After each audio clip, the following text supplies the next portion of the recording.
দোয়া আল্লাহ রাসূল তাকে ব্যবস্থা করে দিয়েছে। কাঁদকে দিয়া, নিজের পকেট থেকে না, তার ঘর থেকে।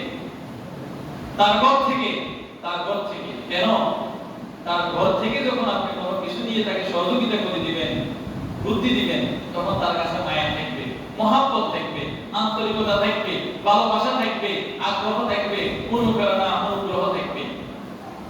আর যখন সব কিছু সে মানে প্লাস পেয়ে যাবে, মাত্রা পেয়ে যাবে, ওই জিনিসের তার কাছে গুরুত্ব থাকবে না, গুরুত্ব থাকবে না। এই জন্য আল্লাহ রাসূল কম্বলটা বিক্রি করা, এটা আল্লাহ রাসূলকে পুরো ব্যবস্থা করে থাকতো না, অন্যজনকে বলে দেবে। কিন্তু না, তার ঘর থেকে কম্বলটা বিক্রি করাইছে, তার ভিতরে একটা কি লাগাইছে? ব্যথা লাগাইছে। কম্বল বিক্রি করে তার ভিতরে একটা ব্যথা লাগাইছে। আর এই ব্যথার তাড়নায় সে সারাদিন কাটকাটছে, দুপুরবেলা খাওয়ার কথা তার মনে ছিল। এই ছিল যুবকদের অবস্থা। এই জন্য যুবকদেরকে বলবো, যুবক তোমরা সাবধান হয়ে যাও।